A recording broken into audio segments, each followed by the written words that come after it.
Welcome back to Do It All. I'm Gabriel, and I help thousands of people around the world with confidence and mindset. I'm here to help you unlock your potential and be everything your heart desires. Where others teach innovation tools, our guest trains the mind that uses them. Are you ready to unlock your creativity? Today, you're going to learn to think outside the box from our esteemed guest and leader in the field. You'll leave with actionable knowledge to reprogram your mind to innovate. I'm honored to introduce Tye Glover, creator of Neuro-Creative Programming, a perception-first innovation framework that rewires how leaders and creatives perceive problems, collect insights, and unlock ideas that no one else sees. His work sits upstream from methods like design thinking, agile, and creative leadership, training the inner operating system that drives all innovation. Before we dive in, be sure to like, subscribe, and become a member for exclusive content and shoutouts, and join the Do It All newsletter for motivational weekly wrap-up. To book time with Mr. Glover and dive into his NCP framework, visit thinkdifferentnation.com. Also, just a quick note, today's interview is not sponsored. I reached out personally out of my deep respect and interest to help all of you become your best. Tye, I personally enjoy your insightful newsletters on creativity and deeper thinking. Could you share your journey, how you developed neuro-creative programming and its broader impact? Beautiful. Yeah, thank you, Gabriel. NCP was something that really kind of came to me from a lot of people are familiar with the methodology known as neuro-linguistics programming. And NLP has been around since the 70s, and it was something that really helped people to get a better understanding of how the events of their past have influenced their current state and therefore are directing kind of like their path forward. And understanding the trauma and the challenges that we've had, if you can decompose those and understand really how they're affecting you, then you're able to go and make changes and kind of separate yourselves from what affected you in the past. You can move forward with full knowledge of where you're trying to go with intention. Now, that was a methodology that I thought was very interesting because the neural part is the 5 basic senses of how we see, hear, smell, taste, and touch. The linguistics part was the language, the conversations that we have with ourselves. And then the programming are how we're programmed to respond as a result of what just happened. But that was something that kind of really informed me of the senses, therefore our perception, how we take in information. And then when I started looking at NLP, I started to recognize that outward view. You see, NLP is inward focused. It looks at how we capture our experiences with other people, our relationships that we have with others, and then our relationships with ourselves. But NCP doesn't look inward. It looks outward at everything else, at how we have an experience, how we have an understanding of an experience, and we capture what we saw, the details, the operations, possibly the styles and forms, and we made note of that in our minds, and then we walked away with knowledge of that became sticky. And that's what later on became something that we could retrieve, became a dot that we could retrieve later on when we're going through a challenge requiring just such a solution that we had perceived in an earlier point. So it's really about coming to terms with your perception and being able to dig deeper in that perception, ask more obvious questions, and then challenge the details of those questions. And that's how you're actually able to capture more information within any given experience as you move forward. Yeah, I love that. Really cool. So yeah, it's something that Steve Jobs had made that quote years ago that really kind of was the capstone of it, because he mentioned he was at a Stanford University commencement address, and he was in front of the class, and he was probably answering a question that had been asked of him thousands of times before about how do you pick out what's going to be hot, what's going to be the next thing. And he was trying to kind of like redirect them backwards. He said, you can't connect the dots looking forward. You're not looking forward. You can only connect them looking backwards. And so you'll have to trust that those dots will somehow connect in your future. And he mentions whether it's your gut, your life, your destiny, karma, or whatever, Well, I think that's what truly it is, because I believe that those dots are the specific experiences that we had growing up through our life, where we made note of something and we asked questions of something. And then again, we made it stickier and we moved on. But it wasn't until we were faced with a challenge that we had something that we could draw from with respect to our past. And then evaluate that one thing that we just observed maybe X period of time ago. And now that becomes an input to this next idea that we have. Yeah, I bet that really got you thinking. Yeah. Right. Yeah, Exactly. Really interesting. I think everyone knows what the title of an ideation coach and expert means, Mhm. but some of your other titles are mystic and philosopher. And I'm wondering what those mean to you and how they help your clients. It's I think a lot of perception. I think pretty much all the perception is what we're able to perceive, and a lot of that which we're able to perceive is greatly, how do you say this?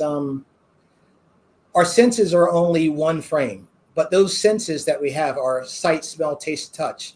They're blocked. We have reality boxes that control literally what we can perceive, and therefore it's not available for us to be used as a raw material for an idea.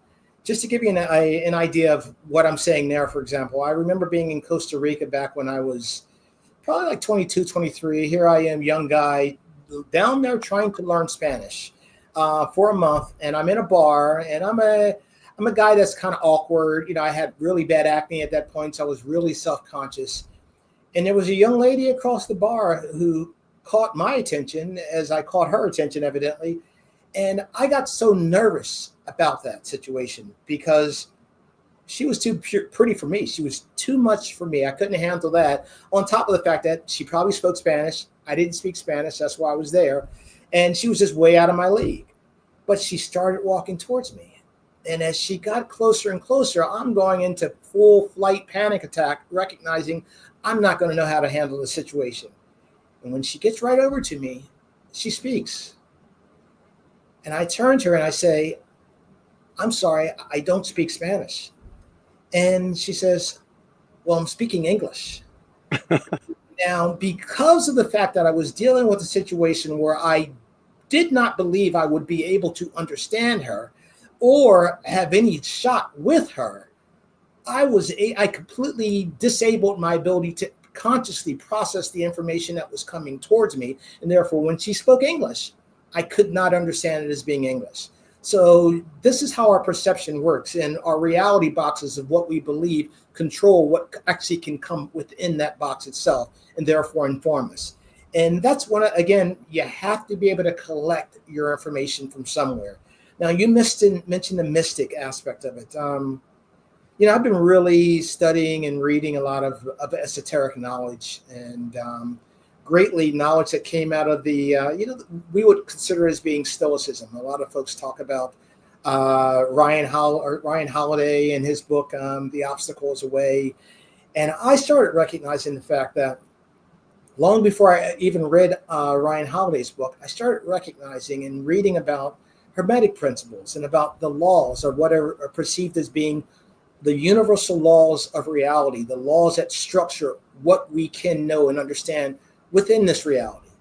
And these laws were so impactful and powerful that when they were applied, they helped such incredible leaders as, again, the Stoics, who incorporated those laws into Stoicism. And you're hearing them spoken with respect to Marcus Aurelius. Copernicus used them with respect to his understanding of Earth and placement with the planets itself. Newton used them to deduce the first, second, and third laws of motion. George Boole used them to deduce computing logic, binary code, zeros and ones. Alan Turing used them to deduce artificial intelligence in the structure of how AI works, which is tied to how HI, or human intelligence, works. And I recognize that they literally structure how we process information with respect to our experiences within that framework of our experiences. And I also started to understand that they were the structure of how we evolve and create our ideas as well. For example, we talk about 5G technology and the phones that are coming out. and the different types of bandwidth that was made available by 5G versus 4 or 3. But you couldn't have made 5G without the knowledge and the understandings and advancements that have come from 4G. Therefore, there's the evolution that takes place within technology and processing. And in being able to understand the origins of things, it allows you to be able to project those things out into the future much further than where we are currently.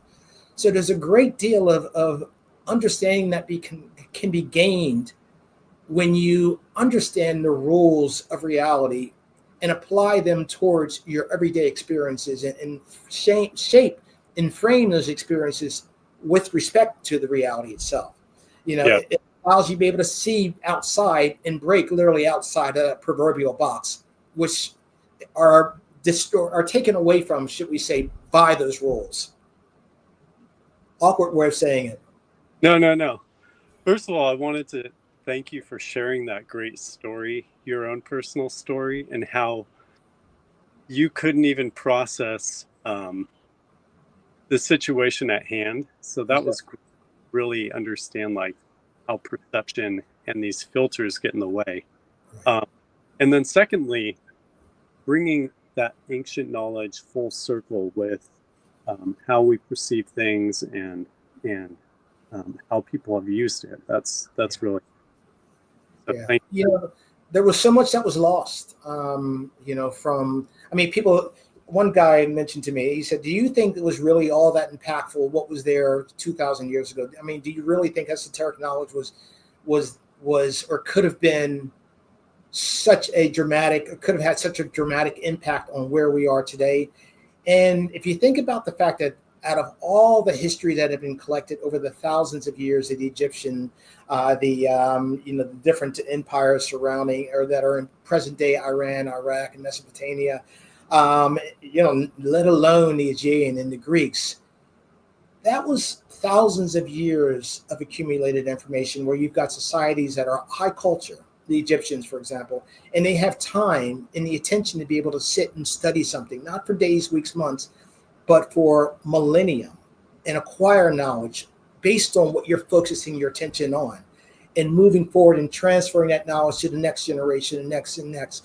You build up such a wealth of understandings of the operations of things because they didn't have the technology to lean in that direction. Therefore, they leapt into perception. Right. And if you also consider the fact that, Alexander the Great had gone through into much of Asia in a period of 320. Well, I mean, you had the Silk Queen who started the Silk Road in 290 BC, which means silk had always been moving out. And so you had the exchange of Asian ideas of the West with the East, which means that the Stoics were dealing with a much different framework of understanding with respect to how they experience. They had dealt with the animus and believing that we were once part of where everything has a spirit. Even stones have spirits. We're all spirit related.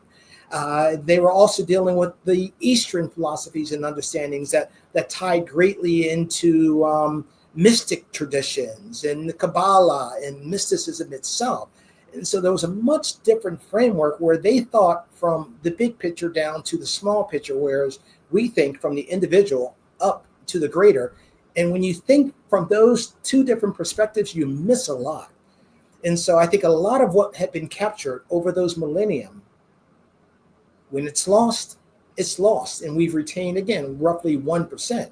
Now, if you compare that 3,000 years of accumulation to Western culture today, and really we kind of started with Newton back in about 1600s. So you got like 500 years of accumulated knowledge versus 3,000 years. Tell me who has more wisdom when you compare the two, because we both had the same ability to have intellect to consider possibilities within different areas or spaces. Right. The way I kind of think about it is these days we think of technology like devices, TVs, things like that. But back then, the technology was more human technology. Most definitely. Focus into their mind, into their body, into their spirit. Yeah. Most definitely. Yeah. That's something that 𝗖cie𝗱𝗰𝘁, the super psychic 𝗖cie𝗱𝗰𝘁, would always speak of, the fact that human consciousness, basically our evolutionary path was supposed to be towards our psychic perceptions and developing our intuitive capabilities, which is, our creativity itself is an intuitive, is a psychic capability. Intellect is a psychic capability. We just never saw it as such, and therefore we don't have that tag associated with it. But he believed there were close to 17 different types of psychic abilities that we all have and have had. It's just we've been taught to deny it. For example, precognition and knowing something's going to happen before it happened, or postcognition, knowing it happened at a distance, like the mother who knows her child was injured off in war or someplace. These are all capabilities that we possess, but we don't train them early on in life, and therefore we don't have that ability. And with AI, now we're really going to be leaning away from studying those things and our intuitive capabilities. We're still okay with the intellect and studying the mind, but we don't want to study our intuitive abilities in digging into the experiences outside of our 5 basic ones. Yeah, that's a really great point. Relying more on that tool. Not that it's not a great tool for collecting data and analyzing data, but for doing what it does, it's a great tool. You're not relying on your own gifts, right? Yeah. Right.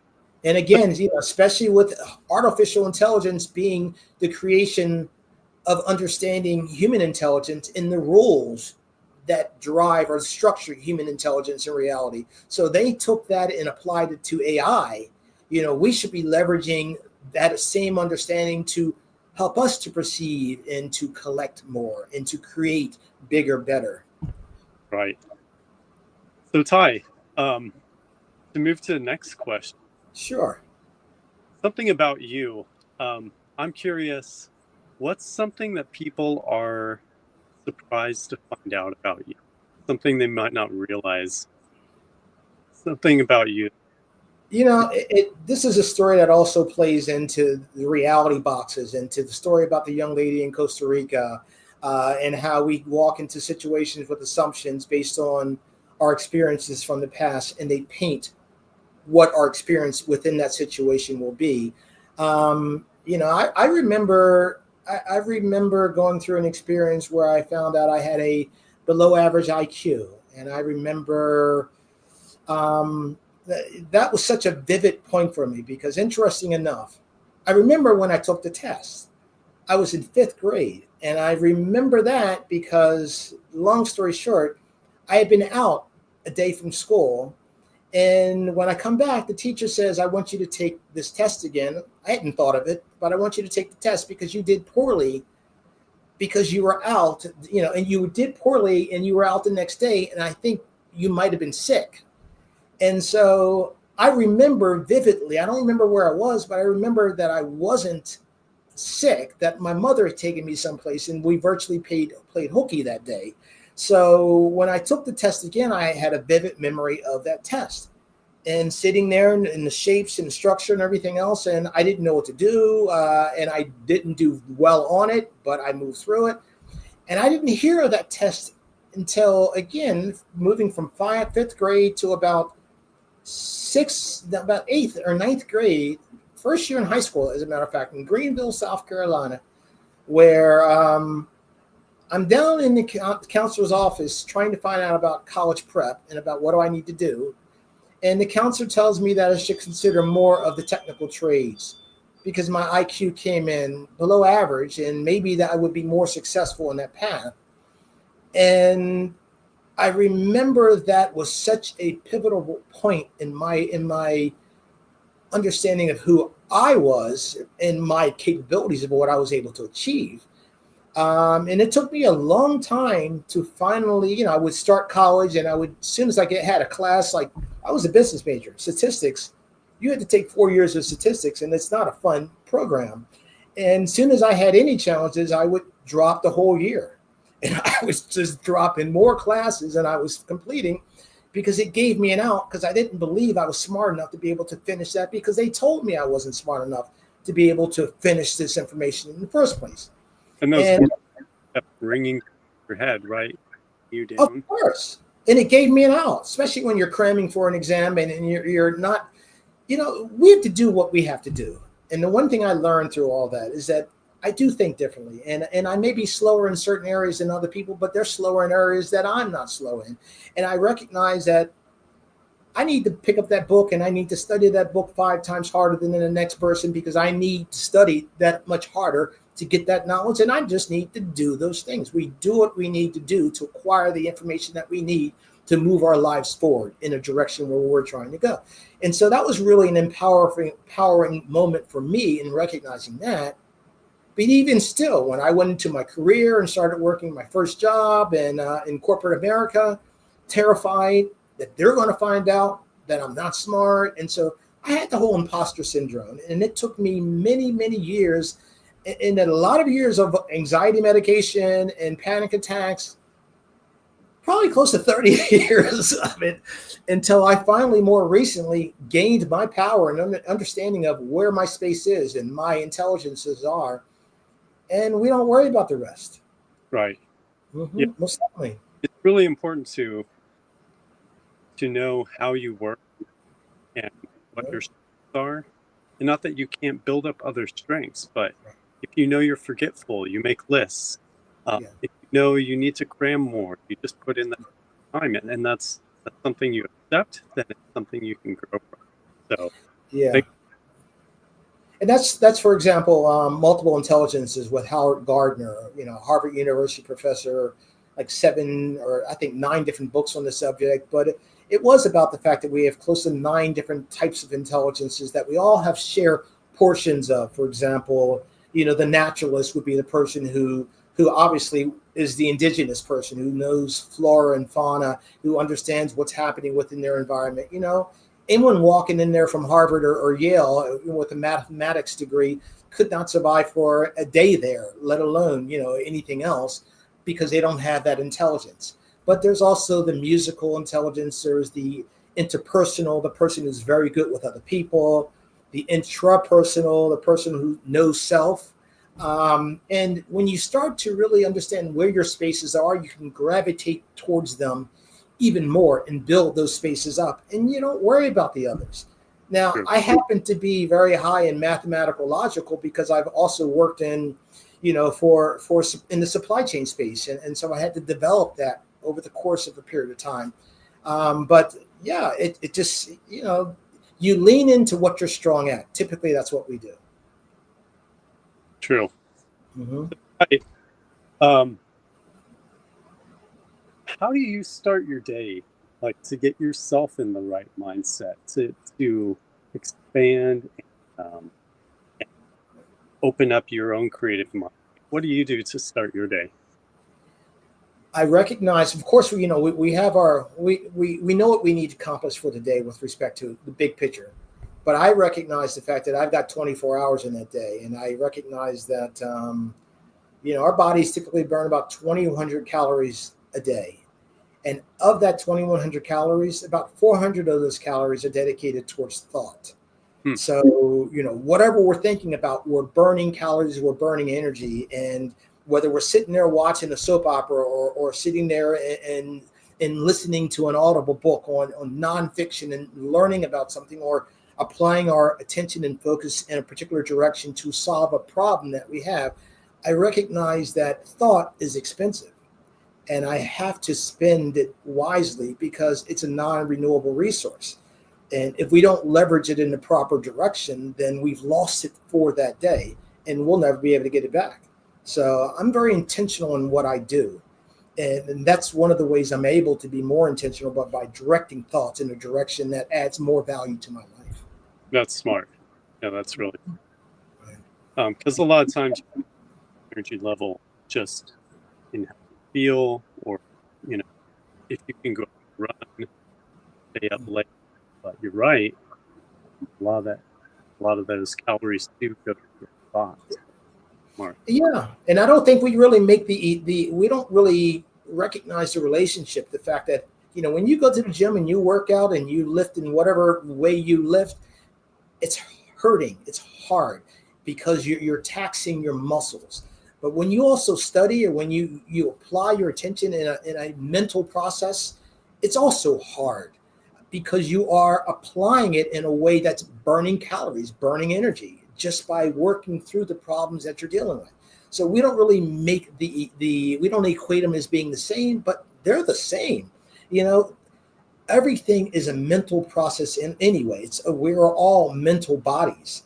And therefore, whether the thought is with respect to enduring the pain associated with a press and lifting, as far as moving our muscles, or it's applied towards really working in an intentional, in a directed and continuous way towards solving a problem, it's difficult on the body.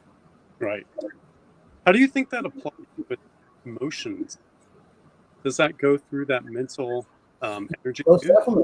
Most definitely, because if you're thinking of the fact that if I'm thinking in a certain direction that's causing me emotion, then that's stealing a lot of the energy, again, that should be going into directions that are adding value to your life.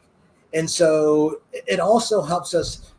You'll find a lot of that kind of really also goes into stoicism and where we're going to give energy to, and the law of polarity, and the direction in which we give energy is the direction that we move in. So, when we're thinking about a negative thing, we're creating a bigger picture of that negative thing. I've had experiences in my past that have been very traumatic for me. For example, the death of my brother, and me finding him on the road, having been hit by a drunk driver, moments before he passed. And, the most impactful thing or important thing for me on dealing with that has been time, but also has been intention and direction, and not giving thoughts energy. Yeah. Because when we give them energy, we build them. What you give energy to, you grow. Right. Yeah, very good point. So last personal question. This one's kind of a fun. If you knew you were gonna get stuck on a desert island, and you could take one thing, what would you take? My Audible account. Of course, that has to come with the technology, but yeah, that's what I need. I would need my books. Yeah, that's smart. I like that. Yeah. That's what I used to do. I would sit through LA traffic, is instead of listening to music that would get me all riled up, I learned to listen to books, mind in a better state. It kind of prepared me for getting to work quickly. So I like. It's again all about acquiring knowledge, and I do it best by reading it. My eyes get tired. By listening to it, my eyes get tired, and so I don't really. It's difficult for me to read, but to listen. I literally have my routine, for example, of every day. I will get my phone ready, walk out there, my headphones. I will smoke some weed, and I will put my headphones on, and I will listen to an audible book, nonfiction, and I will move through that book and consider, as I'm, again, high, consider certain points that I'm listening to really give them energy, and to focus on consciously understanding what is being spoken in a much more directed way. And I'm also noticing, as I float away from that and possibly give energy and thought to something else, moving in and allowing that to build, and allowing those thoughts to build up, but structuring, so at least I'm organizing these thoughts. But floating back in and out of the book. But I'll listen to a book over and over again 10, 15 times throughout the course of possibly 5 or 6 years, because you touch that book and then you pick up certain things, and you're making your bookmarks. So you're making your notes in them, then you can pull them offline from your computer when you get back home. But you're building your repository of pieces or fragments of information that are further developing, again, your dots.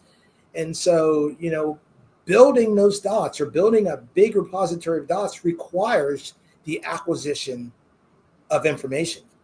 I think people have the idea that there's another way to acquire dots, and it's outside of acquiring knowledge.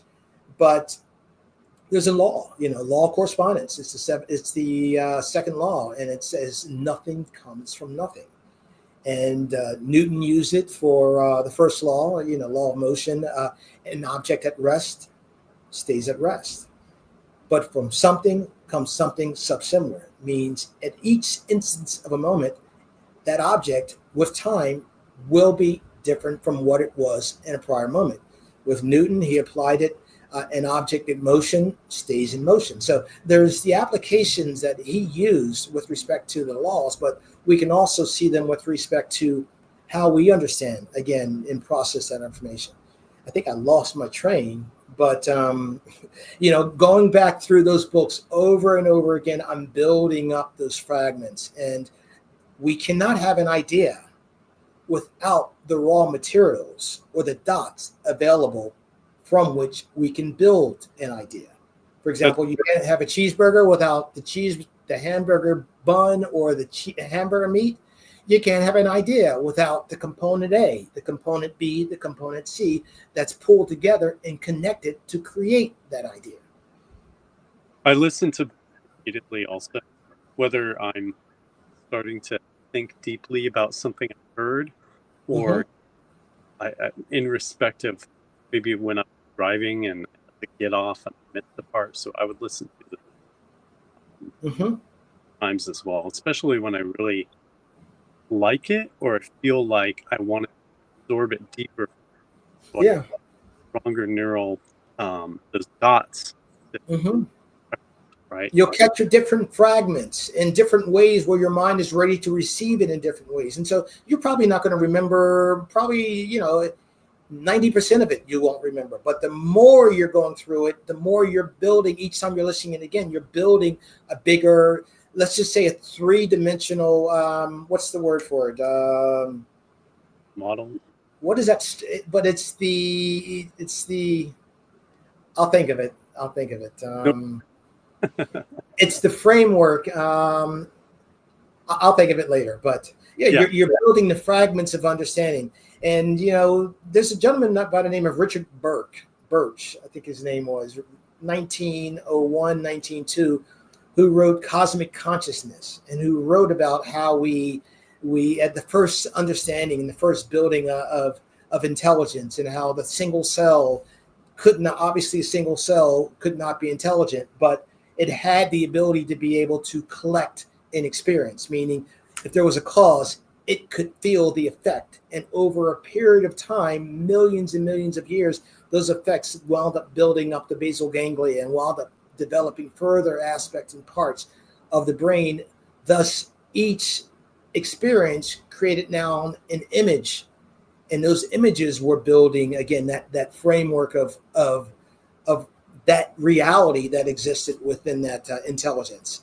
And so it's interesting that you can go and look back and you can find, well, you can't find them, but all those experiences that we had in the past became available to us to be part of our solutions. It's just a matter of what are the questions that we're asking of those experiences while we're having them at the time, and what are the questions that we're asking right now when we're dealing with the challenge that we currently face.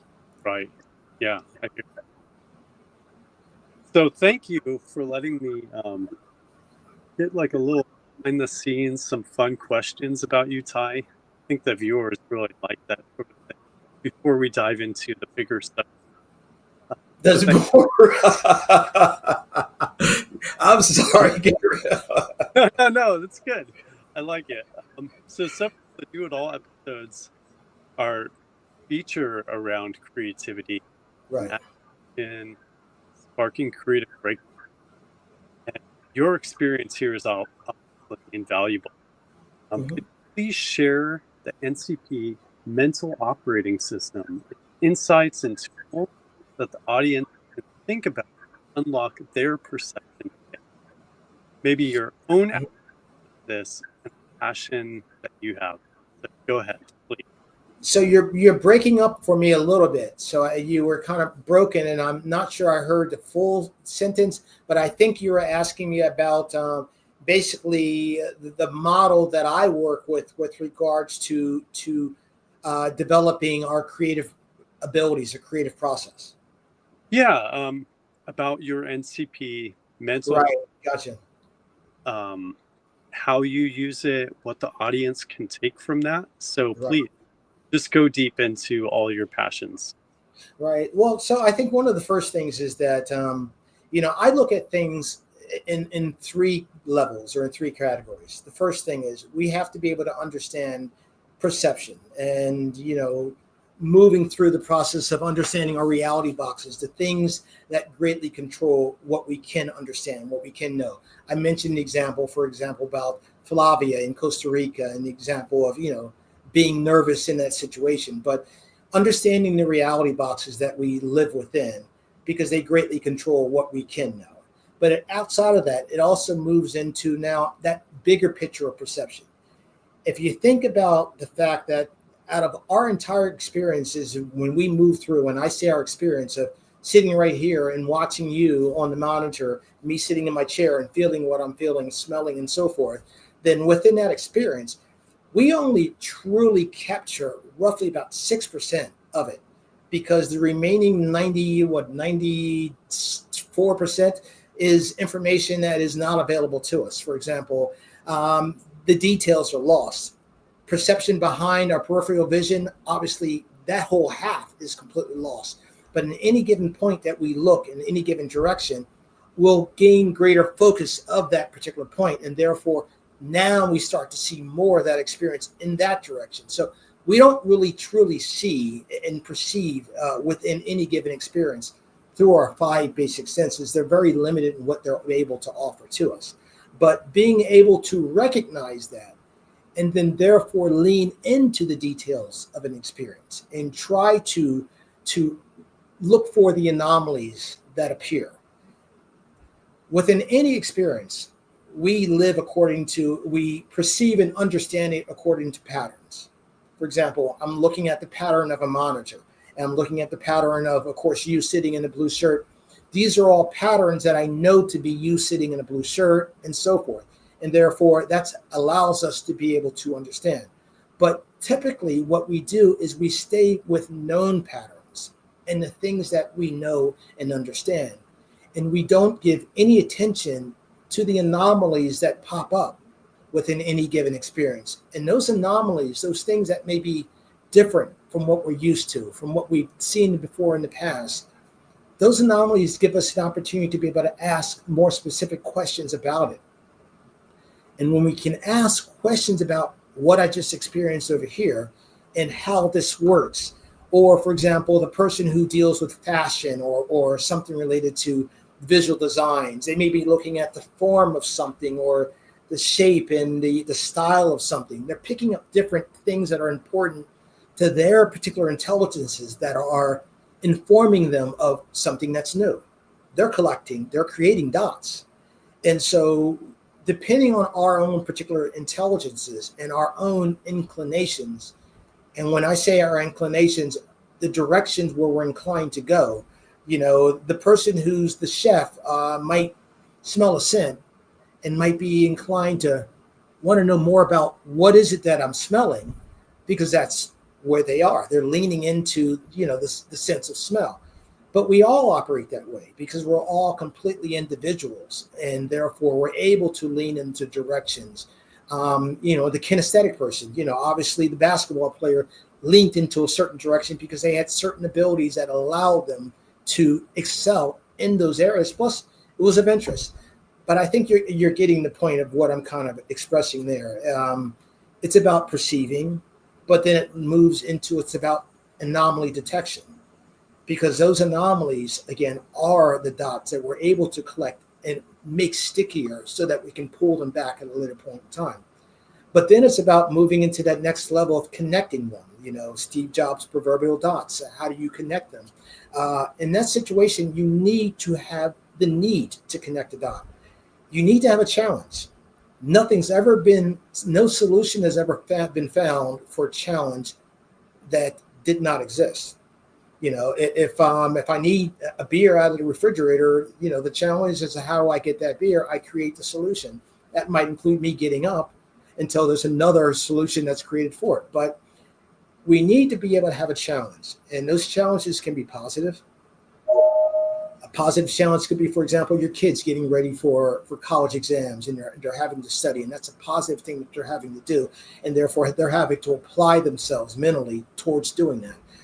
But it also can be a negative challenge in dealing with a divorce, where I'm having to sell everything and I'm having to figure out how do I move my house that needs a lot of work, and I know it's worth more than I'm being offered by these people.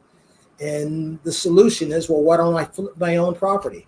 And then the solution leans further into, well, why don't I build an application that allows people to log on to put their houses online and allow investors to find houses so that they can invest and flip those houses without ever having to buy the house, which now you're satisfying the challenge that exists for both the homeowner as well as the challenge for the investor of not having enough homes of quality. So you need to have a challenge before you can create a solution. And then it's about creating the solutions. And again, that goes back into going back and drawing on the dots that you have available, where you've understood a form or a function or style of things, depending on your intelligence, and able to pull that back to apply it to this particular situation. And that's a bigger picture of it. Yeah, the thing that I was thinking about as you were explaining that is you tend to focus on things, but then like a person might be more comfortable focusing on things that they've had success with or they're familiar with. Of course. They might not focus on things that they're afraid of. And maybe that's where creativity could influence, right? Right. You're exactly right. That's where innovation comes from, because you're pulling something, a form, a function, a style from way out of here, and you're applying it to this situation, to a new situation where it's completely applicable. And I think if you look at, for example, Elon Musk, who I'm not a fan of, but who is neurodivergent, Asperger's, but he also fixates. And he fixates on so many different things because that's his intellect to fixate, not intellect, but that's his personality to fixate. And that's that acquisition. But you fixate on the things that catch your attention, and you don't go into the areas where you go outside of the areas that you know to find the raw materials to build your ideas, to build your solutions. So how do you use NCP to train a person to take off those blinkers, or maybe put on the right filters so that they can start to appreciate more of the information at hand, or use it to solve a problem? I think one of the biggest parts is that it is about the reality boxes that we live within, the structure. For example, let me give you one real easy example. If you look at this whole concept of chaos and of randomness, and science tells us that things are unknowable and that we subscribe to these ideas. But yet, if you look over at U.S. code and you look at the first law school that you ever take, the first class, you'll go in there and they will tell you ignorance of the law is not a defense of the law. Ignorance and our inability to understand answers to the questions that we have does not mean chaos and randomness exists, because there's a law for everything. Our ignorance and failure to understand the law does not avoid the fact that the law exists. So I think being able to break free of the structures that we've grown and lived throughout, especially folks, for example, who may be religious, people who have a strong religious faith, you would hear the word, the devil's in the detail. And that was focused specifically on the Gnostics, because the Gnostics believed in God was in the detail. As a matter of fact, there was a proverb that was a German proverb in the 1400s that was that God is in the detail, and that was taken to become the devil's in the detail, because you weren't supposed to give energy to the detail. You're not supposed to ask questions. And with that structure and framework in our understanding in our mind, we don't ask questions.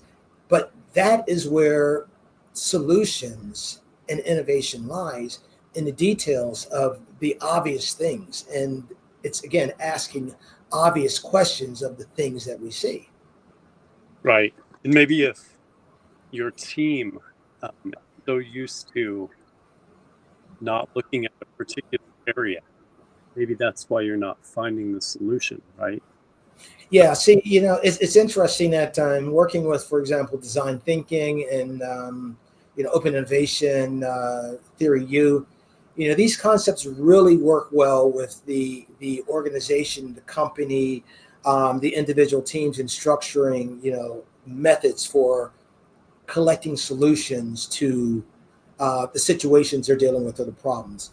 I think NCP is much more strategic in that it focuses in on the individual and their own individual dots, and understanding or retrieving them more effectively, because we've all had experiences where we've noticed things, but yet we don't necessarily recognize the fact that those experiences, again, are the only raw materials that we have for a solution for any idea. And so, we move through our college programs and we're thinking that we're going through our mathematics and all the different types of classes that we're taking as we get to our career today. And that's just one of those real broad pictures. But there were, again, certain points in those people's lives where they had a specific understanding of a thing that is really a pivotal point in what they apply to the problems that they're dealing with today. And it's a matter of understanding what those key points are. What are those dots or those critical ones? What are your intelligences that you're not leaning into that have observations and understandings that you could use also as well and apply to this situation? Right. Now I'm curious, does NCP replace those things like system thinking, leadership, design thinking, or does it love them and make them more capable? Like if you had an NCP, if you were trained with NCP to broaden your vision or filter correctly, would you still use something like it? Yeah. The U.S. is, well, globally, we're in a creativity crisis. No one's been taught the process of thought. When we grow up in the process of creativity, even, for example, when we grow up, when we're born, we move through our experiences through our life, and some people wind up being creative. Other people don't. But no one understands or no one thinks about the fact that there's a process that takes place when a person becomes creative. And again, when they're moving through life, they're growing older, they're going through and they're asking those questions and they're understanding certain things in very specific ways to become the person like the Steve Jobs was when he, was developing the technologies. But just like driving a car, we lose visibility to the process specific steps that we follow when we're getting in the car and recognizing I've got to keep my hands here and I've got to watch the lanes, I've got to watch the people beside me. We're conscious of those things until they move into our muscle. A kid who's growing up to become a creator isn't conscious of the fact that they're walking through this process of becoming a creator. And so what I work with people to do is to help them understand their process and then learn how they can apply it in other ways, but also how they can draw from more materials that they can leverage with regards to mentally creating. Because again, there's only two types of creation. There's procreation, we can give birth to a child, and then there's mental creation. Those are the only types of creation that occur, because once we mentally create, it's moved through the muscle to be created in physical form.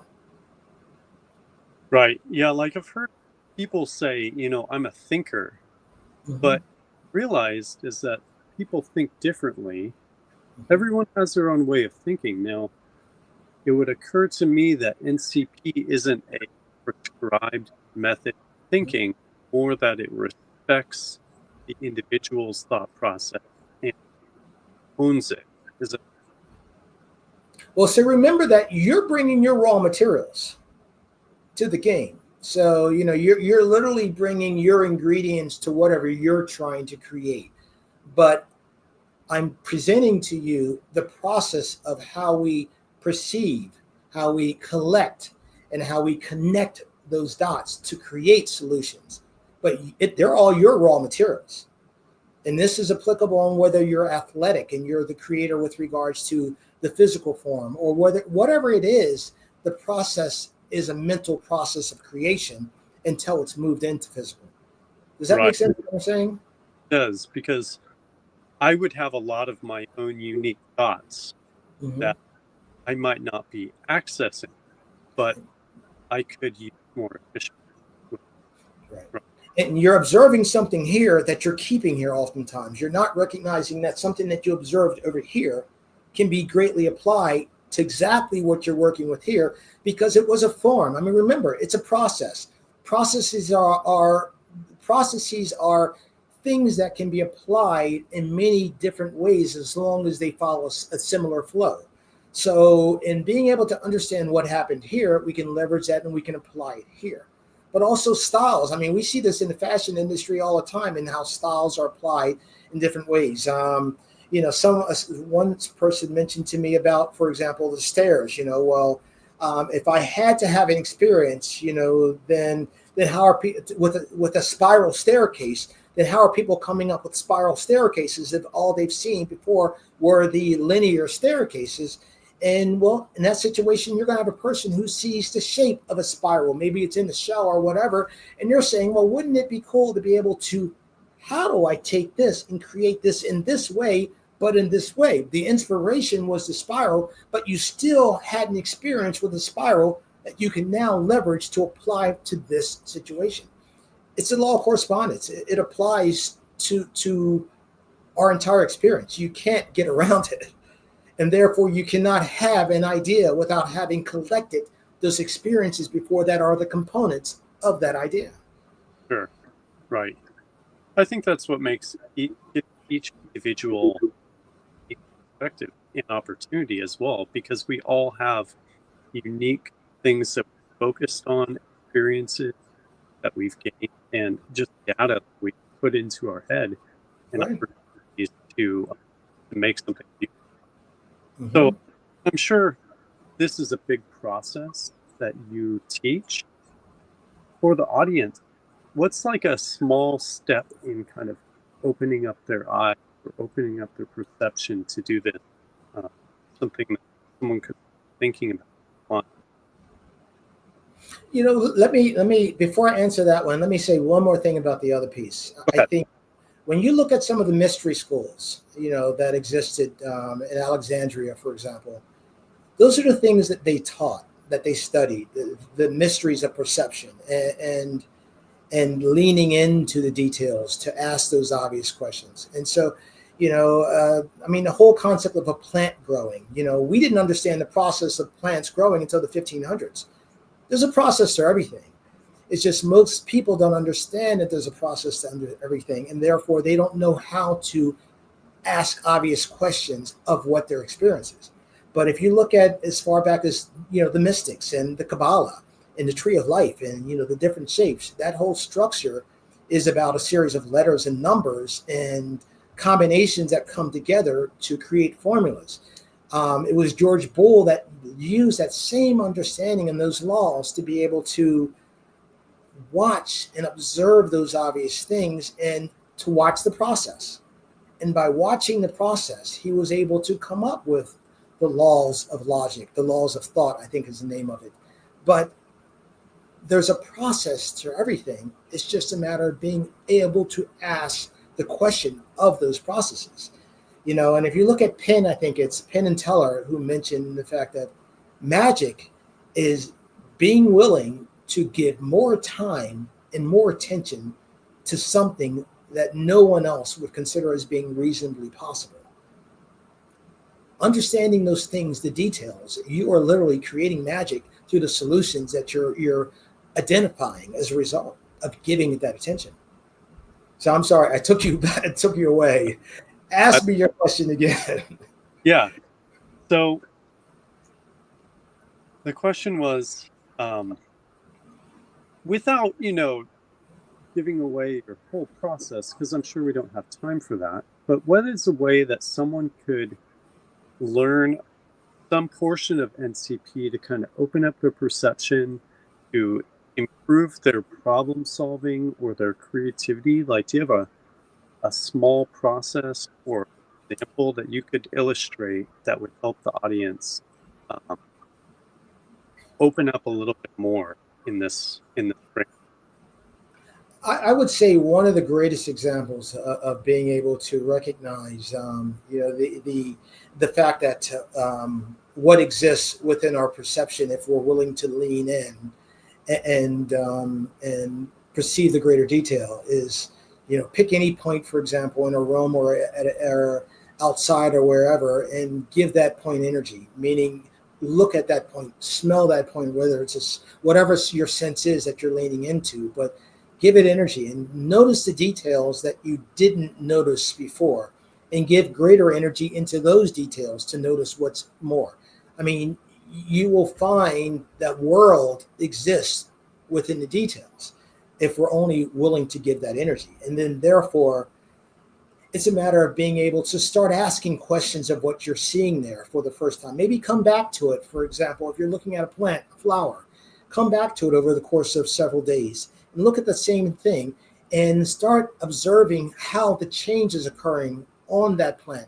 It's great to do it in the springtime where you can see a tulip or whatever and seeing how it's changing. And then you can notice the impact of its change, i.e. the plants that are landing, the bees that are landing on it, and how it's aging. But noticing the details of that change is also a process of being able to develop a greater sense of your perception.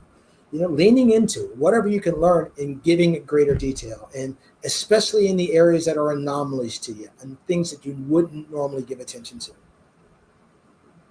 The thing that makes me think is when you're sitting in you're called,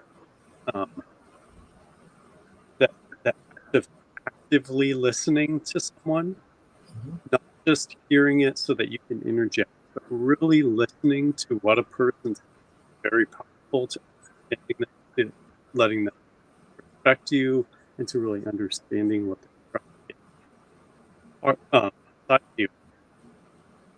So the way I apply what you're saying is use all your senses and really focus in on whatever that thing is. Block out the other distractions and really focus in on the problem that you're trying to solve, that you're trying to create. Whatever it would be, right? With all your just staring at, look at, listen internally and externally, think about it, and have everything focused. Is that right? You're exactly right. It's observing the obvious and asking obvious questions, and that's how you acquire dots.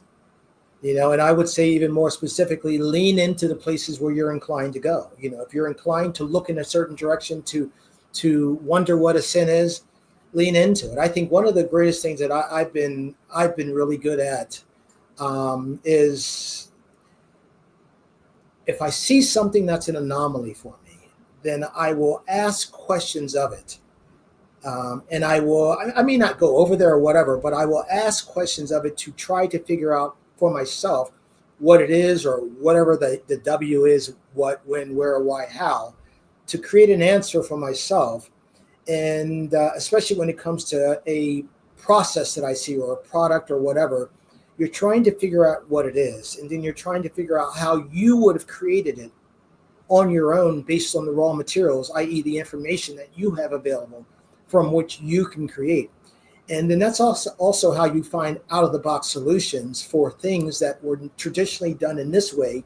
You just figured out a way to do it differently because you pull from completely different raw materials, because you weren't aware of the raw materials that were actually truly used within that process.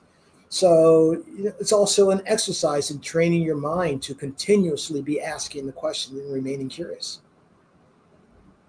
Are there any preparation steps, uh, for instance, maybe eating healthfully or doing mindfulness, like meditation or, body scan or something that you use to kind of attune yourself or attune your clients to getting into that hyper focused or that properly focused state?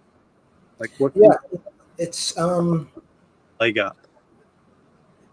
it's probably a bad thing for saying this, but I believe that I'm a cannabis smoker. I use cannabis. Uh, I will use it in the evenings when I'm going to try to ideate. There's certain times where I can't. I'm not effective with it, and so I wouldn't. But in the evenings before I go to bed, when I'm sitting down to sit in a session, um, I will smoke some, and I will. I don't like edibles. Edibles are different. Edibles give you a body high.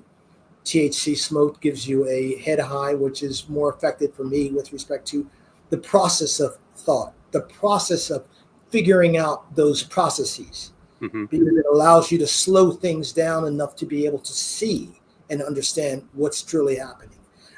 So I know that's not necessarily the PC thing to say. Um, But it works. Also, It might work. Okay. yes, correct. And for those who know, they know. I mean, we're talking about an $18 billion increase per year as far as cannabis. So people are finding out that there's more to it, and I leverage it solely as a toolbox, as a tool chest, a tool for me. Right.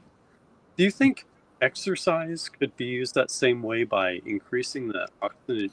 course, of course, and I understand yoga as well. I've got some friends who practice yoga. I want to move into Tai Chi, and I'm really trying to start.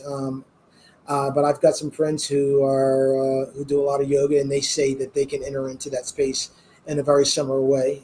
So yeah, it's a matter of going where you're inclined to go as Right. well. What takes you there? What allows you to enter into that space of intentionalness or consciousness, as far as focusing on a particular task. Yeah, I like that. Knowing yourself, following your Right. Mm-hmm. where you want to go and leaning into it. Right. That's great advice. Mm-hmm. Is there anything else any other passions or any other parts of NCP, or it doesn't even have to be NCP that you want to dive into? But Yeah. Now I appreciate your time today. It's this is something that's been a passion of mine for probably the last 10 years. It's been developing out. Again, I listen to a lot of Audible. I think I'm at 350 books in the last 5 years. Because I love the exercise associated with it, but I also love learning something new, gaining some knowledge, some insights that I wouldn't have had otherwise, that I could not have obtained otherwise. It's the only source, and most people don't read books. But in being able to effectively leverage your Audible account and hell, I act like I'm endorsing them. No, I'm not. But doing that, but also one of my greatest turns again was starting to understand the intuitive side of our abilities. Recognizing the mystical side of how we also gain some of those ideas.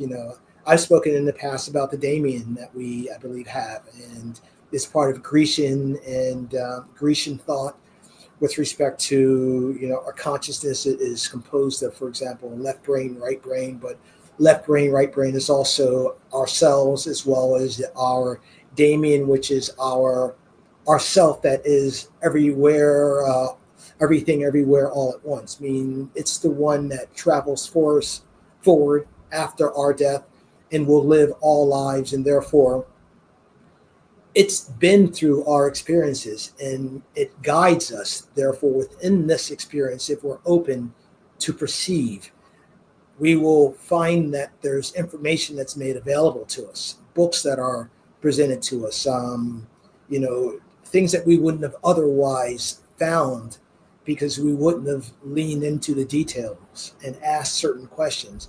And I think that's one of the mystical sides of the space that I work in, because in moving into that thought, it's also helping you along that path towards really gaining greater and more knowledge towards solving that problem.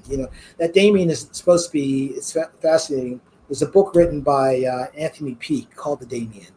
And he talks about numerous episodes where it was perceived by Winston Churchill and how his life was saved in the situation, and all these different figures throughout history, even Joan of Arc, who had experiences with her 𝗖cie who were influencing them and trying to guide them. Now, mind you, it's not a benevolent energy. It is simply an energy that's trying to guide you on your path, whether it's a positive one or a negative one. So that's something, I think that whole shooting with Donald Trump and, clipping the ear, that might have been his 𝗖cie and saying, look, turning him towards that. Yeah, that's kind of how that whole piece works. But in being able to give it energy and attention to those details, you're able to pick up on things that you wouldn't have otherwise missed. And, that's the mystical aspect of kind of leaning in that direction towards creativity. Yeah, I get in the process of. That's so interesting. Yeah. And I wonder, like, people call that different thing. Whisper the ear. Different. Say it again, Gabriel. Oh, I was saying that people might call that different names, like calling it the voice that they hear.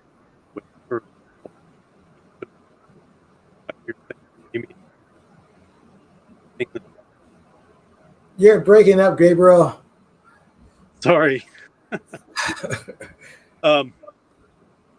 Anyway, I'm really grateful for you coming on here also and sharing with us, Tye. I mean, the newsletters that I read from you, digging into how to better use these frameworks, systems thinking gets a lot of attention these. But what you're saying, people are assumed to already know how to perceive or use their mind before they use that. Maybe some do, maybe some don't. But the thing that I like about what you've developed and that you help people achieve is greater perception, how to train their mind, how to hone their senses, so that when they go use one of the thinking frameworks, they can use it more effectively. Right. So thank you. Yeah. Thank you. Truly appreciate your time. You're a great interviewer. I appreciate the way you do allow for expansion of an idea, and that's really cool to have a platform where you can do that. Thanks, Tye. So you've really given us a glimpse into neuro-creative programming and how it can help us learn how to think before we use the methods. Your insightful framework helps sharpen the mind and mental filters for how we begin to perceive opportunities that we previously missed. Tye's website, again, for everyone, is thinkdifferentnation.com. You can learn more about him, his book, A Call from, and he can help you innovate, unlock your own mind. At Do It All, we believe that each of us has creativity just waiting to be unleashed. And that's why we're so honored that Tye shared his groundbreaking methodology here today with us. So you can follow Tye. I want to give some of Tye's links out. You can follow him on Facebook at facebook.com/tyrone.glover.391. Oh, that's horrible.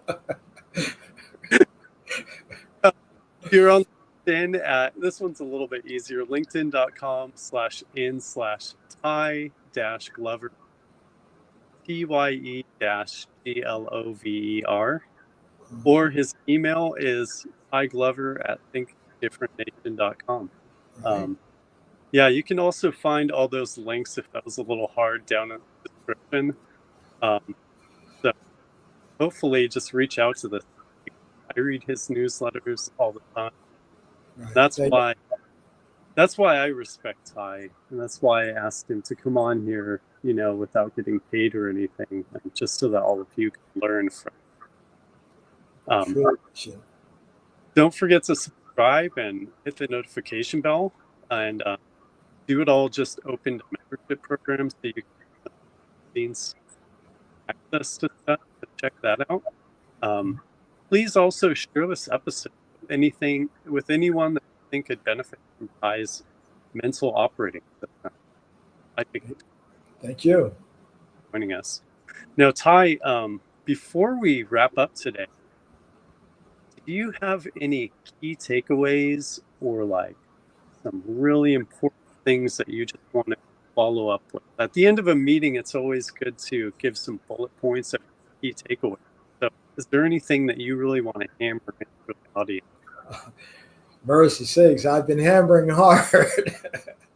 Yeah, no, I think the only thing I would say is, I use the tagline that I add clarity to the obvious, because there are so many different things that we think are obvious, but until you lean into the detail,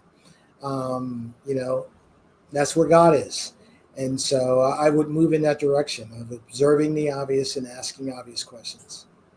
Excellent. Definitely. Again, this has truly been an honor. On behalf of all the members and viewers, podcast listeners, thank you so much for sharing your idea how to think before we start using mental frameworks. These insights are sure to help us all spot connections and create solutions that were previously overlooked. To anyone following along, again, all the links are in the body, and contact info is below. And as you reflect on today's insights, consider how you can focus, cut through the noise, recognize the patterns in you. Remember, you have the power to unleash amazing creative solutions, innovations, when your senses and mental filter are tuned to see them. So let's just finish this off, Tye. So let's unlock our creativity to innovate. Let's go do it all. And thank you very much again, everyone who joined in. Thank you, Tye. I'll see you online. Everyone, please reach out to Tye. Beautiful. Thank you again. Thanks.